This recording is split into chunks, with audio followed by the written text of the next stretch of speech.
ভাবুন তো, আপনি ভারতের নাগরিক, কিন্তু আপনার বাড়ি ভারতের ভেতরে নয়, বাংলাদেশের মাঝখানে।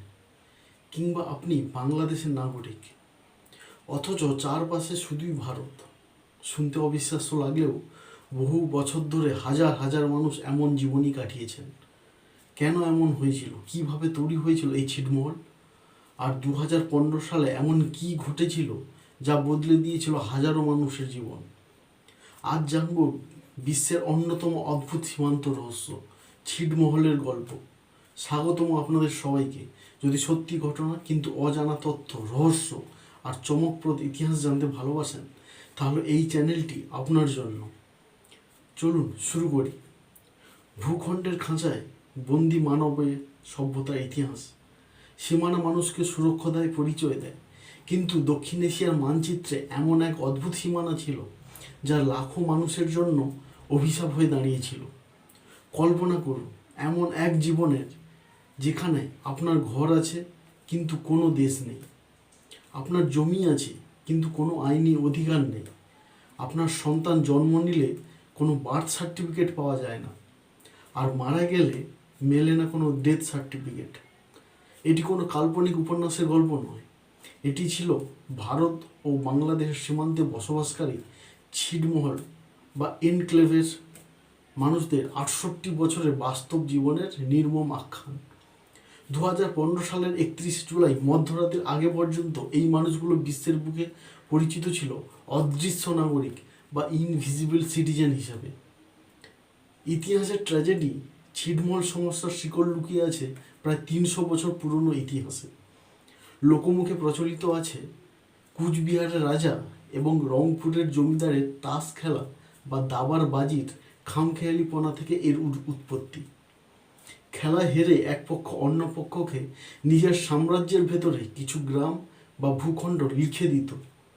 তবে ঐতিহাসিক সত্য হলো, মুঘল সাম্রাজ্য এবং কুচবিহার রাজ্যের মধ্যকার যুদ্ধ এবং পরবর্তী সময়ে অপূর্ণাঙ্গ চুক্তির ফলেই এই ভৌগোলিক জটিলতার সৃষ্টি হয়। প্রকৃত বিপর্যয় নেমে আসে 1947 সালে দেশভাগের সময়। ব্রিটিশ কর্মকর্তা স্যার সিরিল র্যাডক্লিফ মাত্র কয়েক সপ্তাহের মধ্যে কোনো মাঠ পর্যায়ের জরিপ ছাড়াই টেবিলের ওপর মানচিত্র রেখে ভারত ও পাকিস্তানের সীমানা নির্ধারণ করেন। ফলে কুচবিহার ভারতের অন্তর্ভুক্ত হলেও তার কিছু অংশ রয়ে যায় পূর্ব পাকিস্তানের, বর্তমান বাংলাদেশের ভেতরে। একইভাবে রংপুরের কিছু অংশ বাংলাদেশের হলেও তা থেকে যায় ভারতের ভূখণ্ডের ভেতরে। ভূগোলের পরিভাষায় একে বলা হয় এনক্লেভ বা ছিটমহল, অর্থাৎ বাংলাদেশের পেটের ভেতরে ভারতের ভূখণ্ড আর ভারতের পেটের ভেতর বাংলাদেশের ভূখণ্ড। অধিকারহীনতার 68 বছর, 1947 থেকে 2015, এই দীর্ঘ 68 বছর ছিটমহলের মানুষেরা যে জীবন পার করেছেন তা আধুনিক পৃথিবীর ইতিহাসে এক অন্ধকার অধ্যায়। ভারতের মূল ভূখণ্ডের ভেতরে থাকা বাংলাদেশি ছিটমহলে বাংলাদেশের কোনো প্রশাসনিক নিয়ন্ত্রণ ছিল না। একইভাবে বাংলাদেশের ভেতরে থাকা ভারতীয় ছিটমহলে ভারতের কোনো পুলিশ বা সরকারি কর্মকর্তা প্রবেশ করতে পারতেন না। এর ফল ছিল ভয়াবহ। ছিটমহলগুলোতে কোনো থানা, পুলিশ বা আদালত ছিল না, ফলে সেখানে কোনো অপরাধ হলে আইনি বিচার পাওয়ার কোনো সুযোগ ছিল না। কোনো ছিটমহলে সরকারি হাসপাতাল বা স্কুল ছিল না।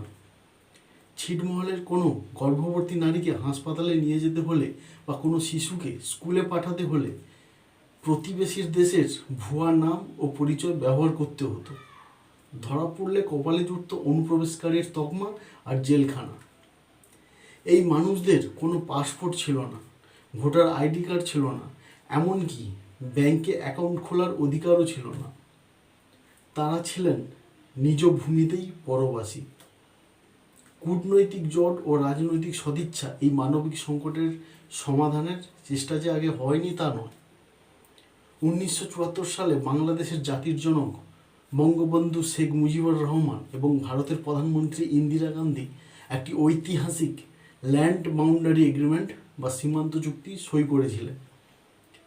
বাংলাদেশ দ্রুত এই চুক্তি অনুমোদন করলেও ভারতের অভ্যন্তরীণ রাজনীতি এবং আইনি জটিলতার কারণে এটি ভারতের সংসদে আটকে থাকে দীর্ঘ 4 দশক।